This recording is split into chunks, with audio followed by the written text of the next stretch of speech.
Patriots and with Spygate and all the things and implications from that. And then also the fact that the Patriots are one of the best organizations in football, maybe in history. They do all the most difficult things so well, all the things that no one else can do in the league, you know, free agency and salary caps and bringing out the best in players and all the things that they do that are very difficult. And now this is going to be talked about, this underinflation of football, which, hey, look, it's outside the rules, I get it, but you know, it'll mean more to the legacy of what the Patriots are trying to do than the actual infraction. What Roger Goodell would do, he'd come down pretty hard just because of the fact that, you know, the Patriots had this happen, you know, something like this in the past. NFL great Jerry Rice tweeted the following: 11 of 12 balls underinflated. Can anyone spell cheating? Hashtag the same. Let's also remember that Jerry Rice, God bless him. Oh, of course. You know, he was on that Oakland Raiders squad with the tuck rule. They all have their own. They all have their own motivations for when He's been victimized by the Patriots. Absolutely. Yes. So you mentioned earlier in the debate that that they no longer deserve the title of being called America's team. Does this make you think any less of the Patriots? I didn't say that. What'd you say? I still believe they're America's team. Oh, okay. I still believe it. I haven't changed my mind on that. But this is a devastating blow to their image. It cannot be denied. I can't deny that. And I don't believe that this is the reason they've been 12-4 the last 3 seasons, that they've been to 5 Super Bowls. I don't believe any of that. It's just that you can't allow stuff like this to happen. And, you know, listen, Jerome Bettis is somebody that I've known for many years. He was on this show yesterday. Big teddy bear that he is, one of the nicest human beings you'll ever encounter. Yeah. It resonated deeply to me that he called them felons. You know, I mean, Jerome Bettis doesn't say stuff like that. I still think that was excessive. I still think it was extreme. But today, his argument resonates more profoundly than it did yesterday. I still don't feel that way, but I can't make the argument with him today that I made yesterday. Not in light of 11 or 12 footballs being intentionally deflated. Okay. I can't make that argument. Well, then, my bad. I don't want to not quote you correctly. So you still think they deserve the title of being called America's team? Sure. Okay. Sure, because they're winners. We don't always win the right way in America, but we win. You know? And I consider the Patriots winners, yes. Compared to the Cowboys, I'm saying. Okay. Compared to the Cowboys. Okay, but go ahead. Your thoughts? This is such an ironic question to me. Because on the one hand, we consider the New England Patriots the NFL's model franchise, akin to the San Antonio Spurs, whom they have studied, and vice versa. Spurs admire the Patriots, Patriots study and admire the Spurs. And I think you would agree, you know, as you call them America's team, I don't, that's the Dallas Cowboys, obviously. But in many ways, they are a model franchise. So do I think less of the owner, Mr. Kraft? No, I do not. Do I think less of the quarterback, Tom Brady? No. Nope, I do not. Do I think a whole lot less of the head coach? Yes, I do.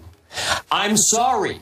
If we're about to anoint him and have him ascend up onto the face of Mount Rushmore as maybe the greatest coach ever, if in fact they manage to win this Super Bowl, I'm sorry. This man seems to be guilty of bending and breaking lots of rules, of doing anything, whatever it takes to win. And back to the old, it's the old baseball expression of, if you ain't cheating, you ain't trying. Well, it seems like he's trying hard, right? trying and trying and trying. He's going to bend or break rules.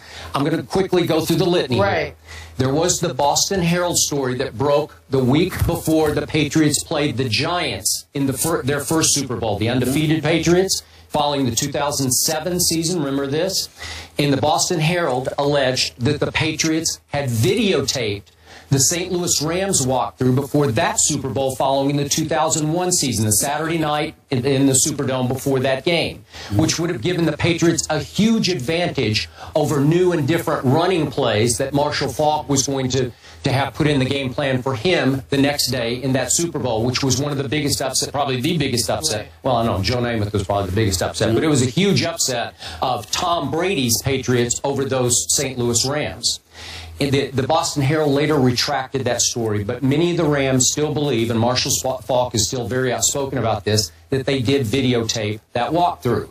Then we had Spygate. Just to remind everybody, they were found guilty, the Patriots, Bill Belichick found guilty, of videotaping the opponent's defensive signals presumably so that you could try to go in at halftime and break the code of those signals. It's just unfair play. It's below the belt. You just don't do it. It's against the rules. Now, again, you called that a misdemeanor, and our friend Jerome Bettis called that a felony. Okay? Well, the only reason I called it a misdemeanor, Skip, is because we had Herm Edwards and various other coaches articulate to us that the videotaping rather, happens all the time in the NFL. The difference is that the NFL, knowing that every team does it, restricts you from filming or videotaping stuff from certain locations. Sure. And Bill Belichick was in violation of certain locations. The reason why they wanted to emphasize that is because people were walking around acting as if he videotaping opposing teams' practices or, you know, game signals or whatever the case may be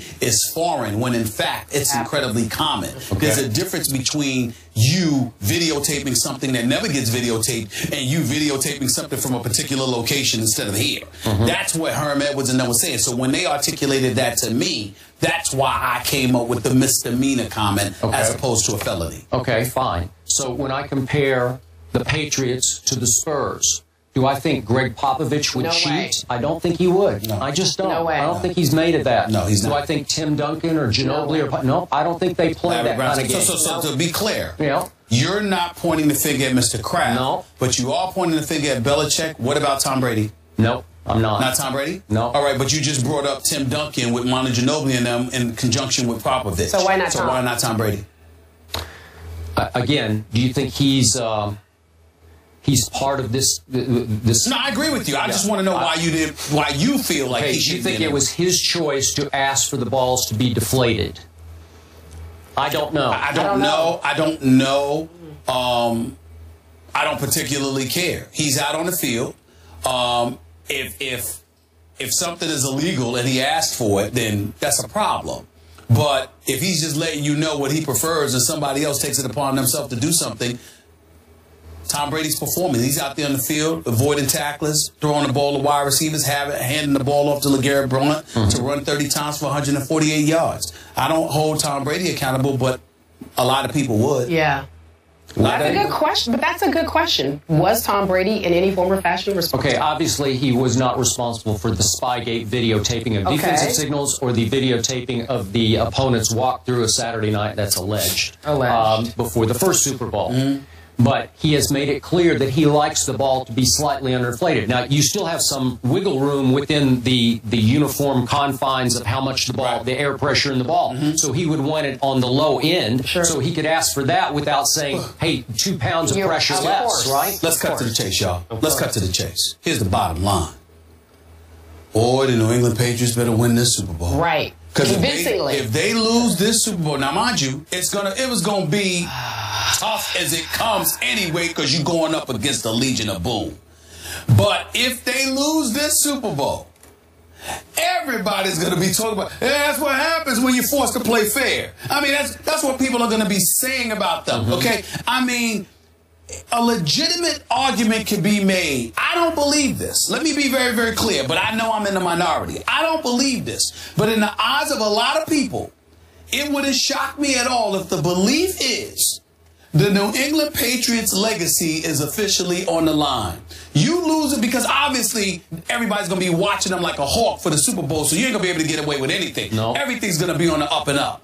And if Seattle comes out there and bum rushes you in the immediate aftermath of this Deflategate thing, I got to tell you, their legacy, a lot of people going to look at the New England Patriots legacy. Their legacy might be on the line in this game right here. They got to show up. Yeah, but if they win, people will still put an asterisk. Yeah, if they no matter what. If they win, but you're going to have the critics and the haters putting an asterisk on it. But in the end, a Super Bowl championship is a Super Bowl championship, particularly when it comes against the Legion of Boom.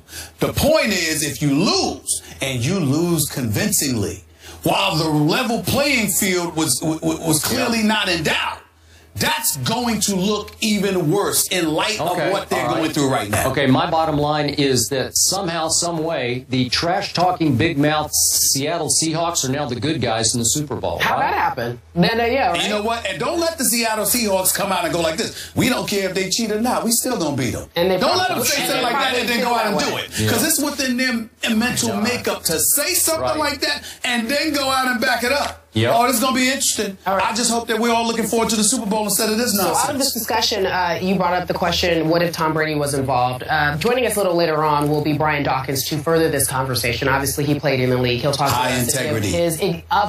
Exactly, high integrity, what he thinks should be the penalty, if at all, they're found to be guilty of deflating the balls on purpose. Coming up after the break, ESPN ranked the Super Bowl rosters. Who is the best player regardless of position overall? You might be surprised at who they picked. We'll talk about it right after the break.